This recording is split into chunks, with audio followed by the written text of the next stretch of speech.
Om Sri Sai Ram. Upanishad Vahini Chapter-1. The Upanishads. Humanity is essentially divine.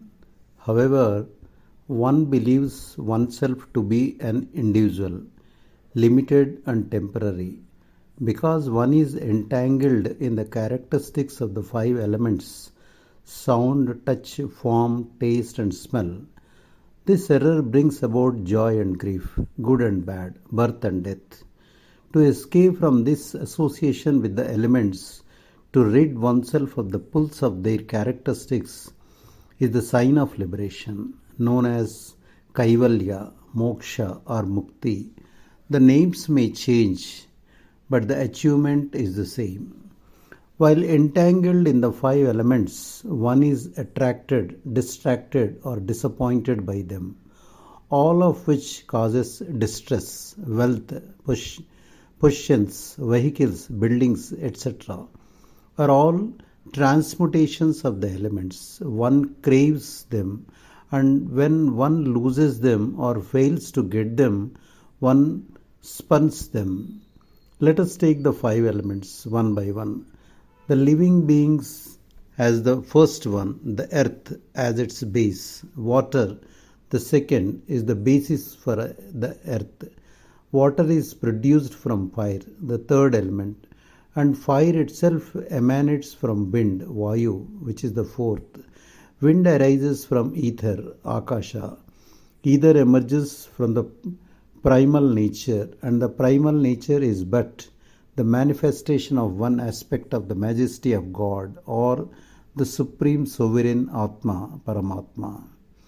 Seeking to reach that supreme Atma, the source and core of the universe, the individual Jivi who has entangled himself in the elements has to overcome the bonds one by discrimination and steady practice of detachment. One who does this is a spiritual aspirant, and one who wins in this struggle is liberated even while alive, is a Jivan Mukta. Study the Upanishad for higher spiritual wisdom. For the process of such discrimination and for the visualization of one's innate reality, one has to study the Upanishads, collectively called Vedanta. They form the section of the Vedas that deals with the higher wisdom, the Jnana Kanda. Liberation from the consequences of ignorance can be secured only by spiritual knowledge, Jnana. The Upanishads themselves declare, by knowledge alone can freedom be won. The Vedas are reputed to be three-sectioned, the three sections being spiritual wisdom, Jnana, contemplation or worship, upasana, and dedicated activity, karma. These three are also found in the Upanishads. They provide the basis for the non-dualist, a Advaita, qualified non-dualist, Visista Advaita, and dualist Dvaita system of philosophy. The word Upanishad denotes the study and practice of the innate truth, Brahma Vidya, denotes the supremacy of spiritual contemplation, and Yoga Shastra denotes the mental churning that brings success. What is the fundamental activity that is required? What is the basic thing to be known? It is just one's real reality. The Upanishads describe the various stages and modes of this search.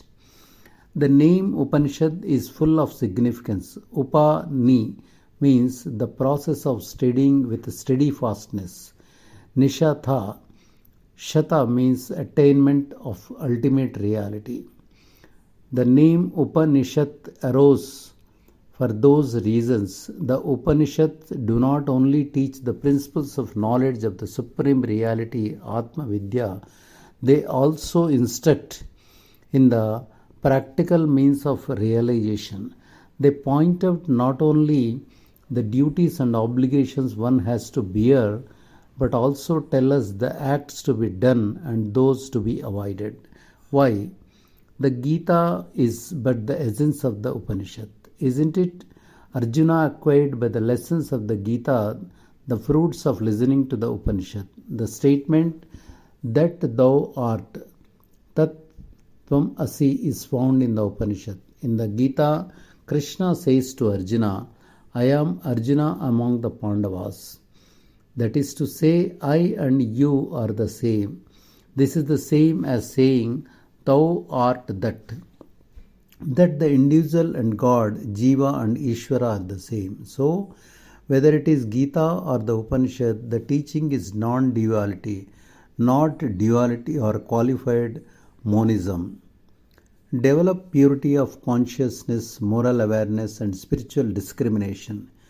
The human eye cannot dwell into microcosm or the macrocosm. It cannot read the mystery of the virus or the atom or the stellar universe.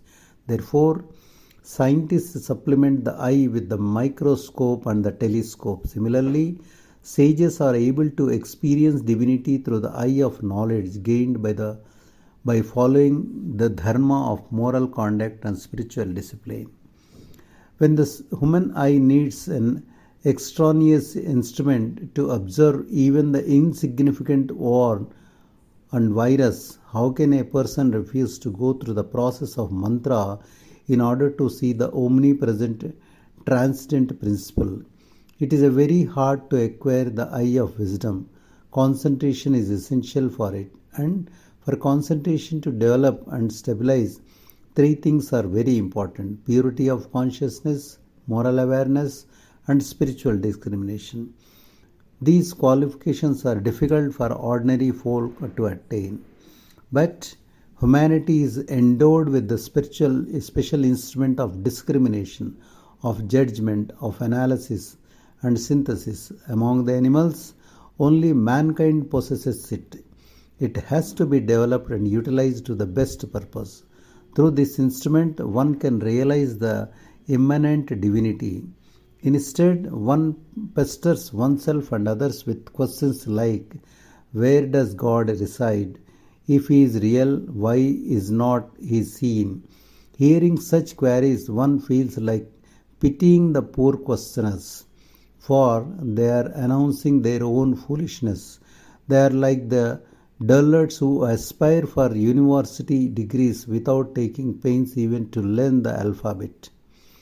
They aspire to realize God without putting themselves to the trouble of the required spiritual discipline. People who have no moral strength and purity talk of God and His existence and declare efforts to see Him.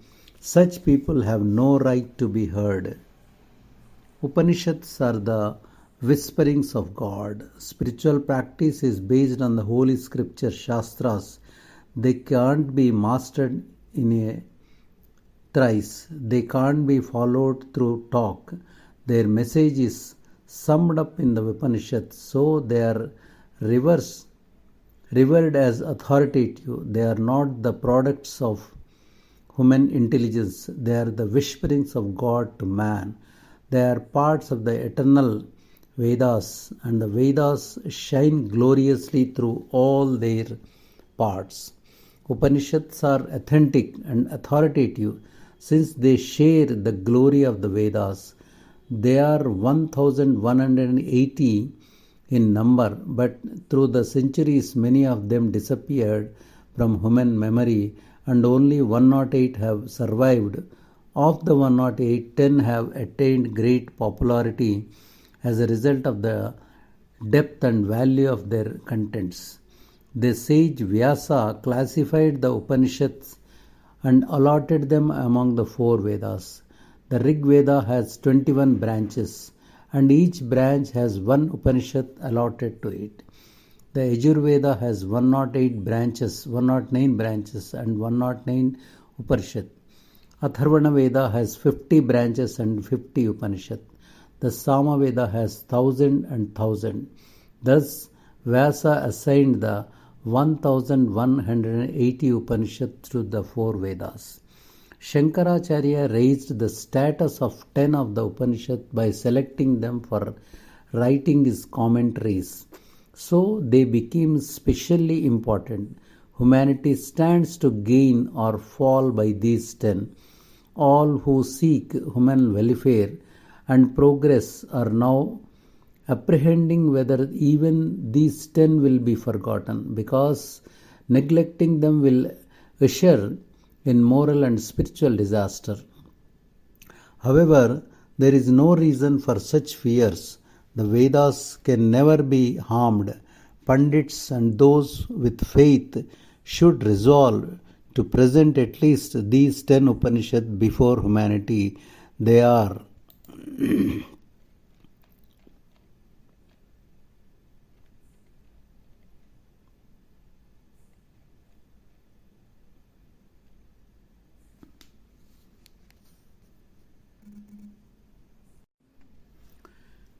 ఈశ కేన ఖట ప్రశ్న ముండక మాండ్యుక్య తైత్తరీయ ఐతరేయ చాందోగ్య బృహద రణ్యకం.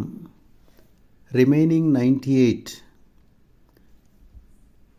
బ్రహ్మ కైవల్య శ్వేతరాశ్వతర జాబాలి హంస గర్భ అరుణ పరమహంస అమృతనాద నారాయణ అమృతబిందు అథర్వశిఖ అథర్వశిర కౌశితకీ మైత్రాయణి నృసింహపితాని బృహజ్ఞాబాల మైత్రేయీ కాలాగ్నిరుద్ర సుబాల మంత్రిక శూరిక నిరాలంబ సర్వసార వజ్రసూచిక శుకరహస్య తేజోబిందు నాగబిందు జ్ఞానబిందు బ్రహ్మవిద్య ఆత్మబోధ యోగతత్వ నారద పరివ్రాజక త్రిశిక బ్రహ్మణ సీత యోగ చూడామణి నిర్వాణ మండల దక్షిణామూర్తి స్కంద శరభ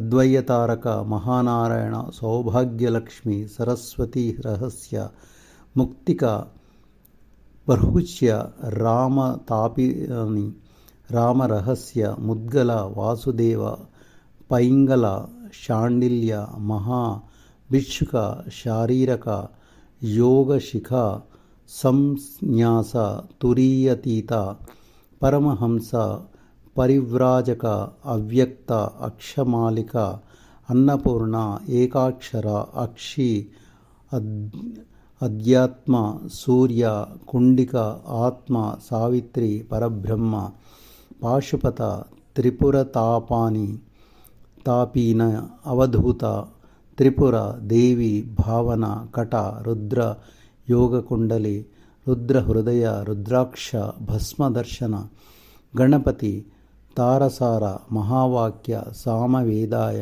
పంచబ్రహ్మ Jabali గోపాలతాపాని ప్రాణాగ్నిహోత్ర గారుడ Krishna Dattatreya వరాహక Yajnavalkya శాట్యాయని Hayagriva కలిసంతరణ అనూనవి.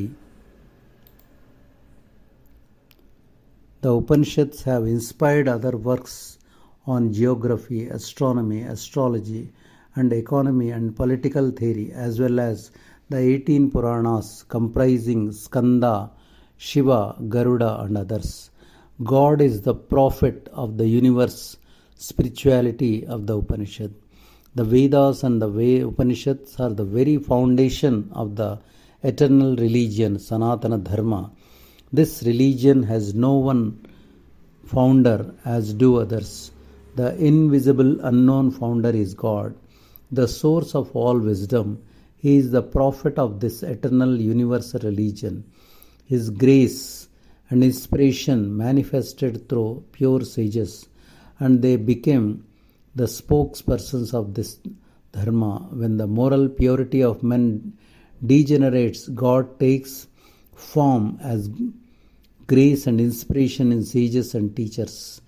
Through the Upanishad, he has also spoken the wisdom concerning the supreme reality. Jai Sai Ram.